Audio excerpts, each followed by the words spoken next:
And on a more serious note, once again we welcome President Abraham Lincoln.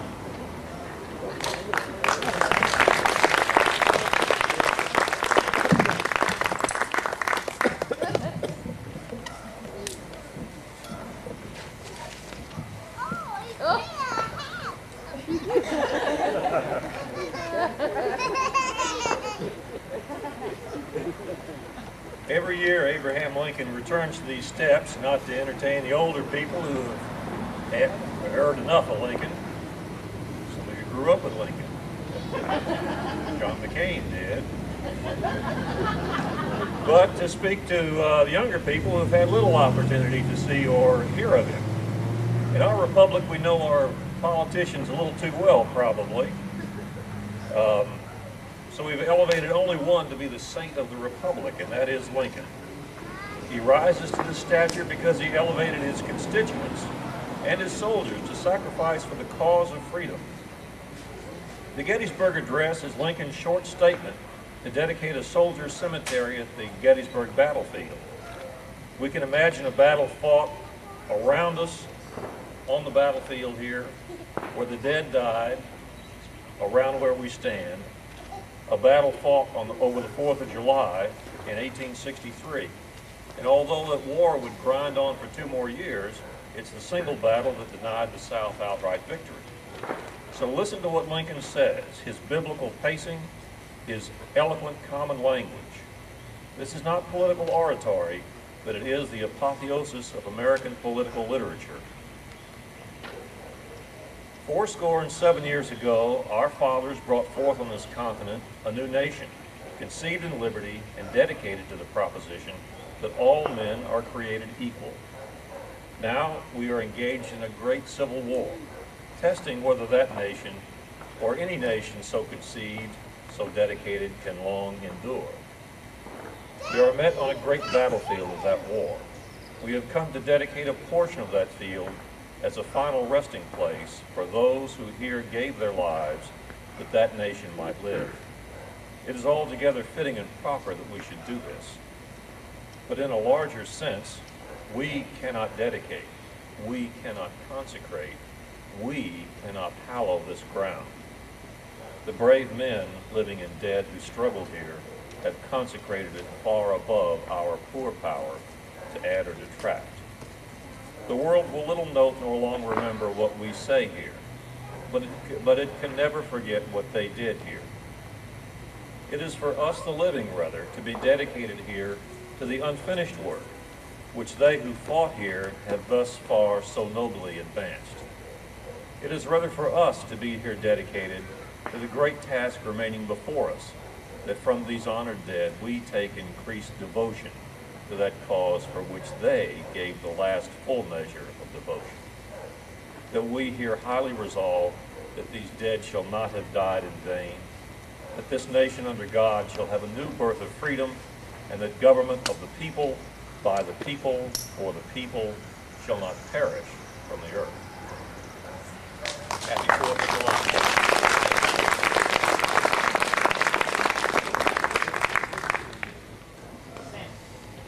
And this is a great time to sing the Battle Hymn of the Republic.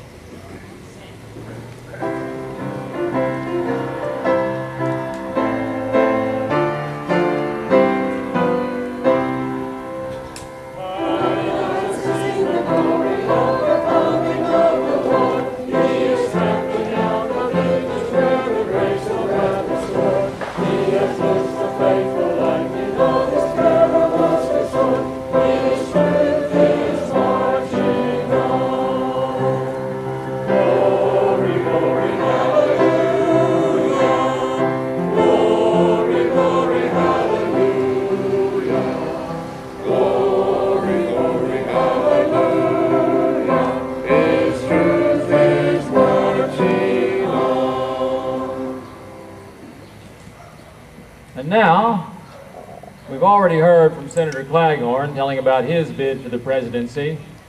Now we welcome 3 more Washington senators who've been running for our nation's highest office.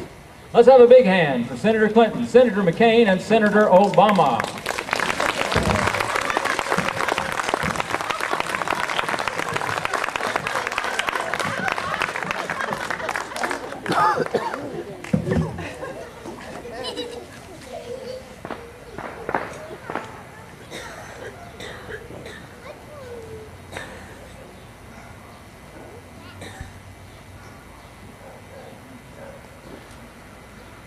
Thank you.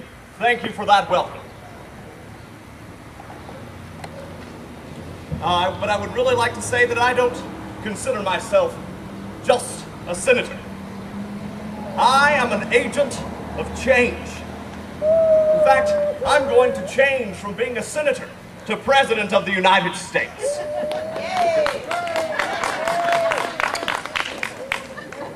You're not the only senator trying to do that.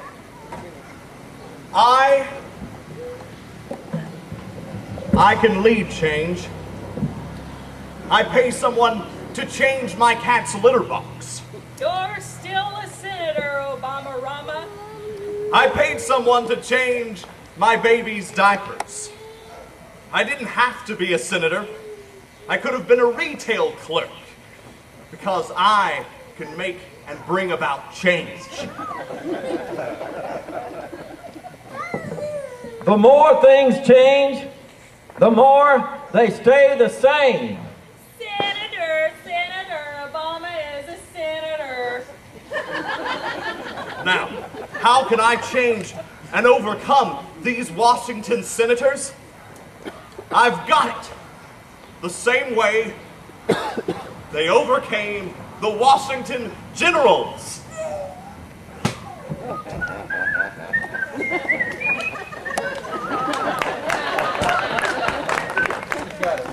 God bless America.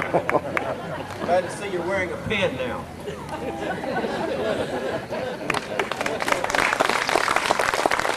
And now we'll clear the stage. Thank you, Senators. And prepare for everybody's favorite, the living flag.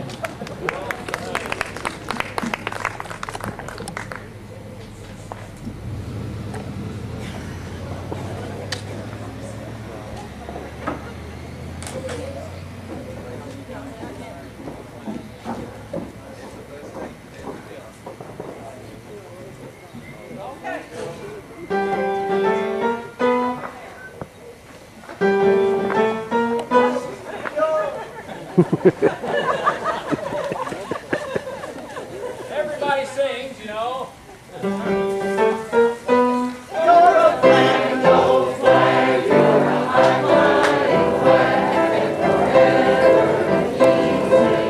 I can be a flag girl.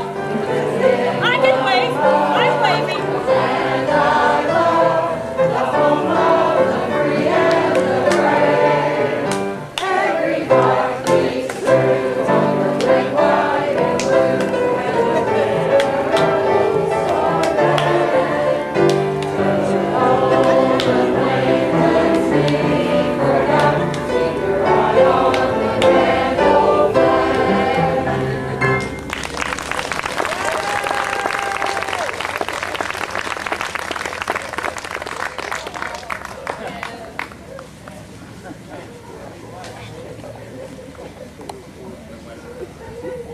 And now we bring back one of our stranger favorites, our salute to the Marines hymn played by the Boomwhacker Choir.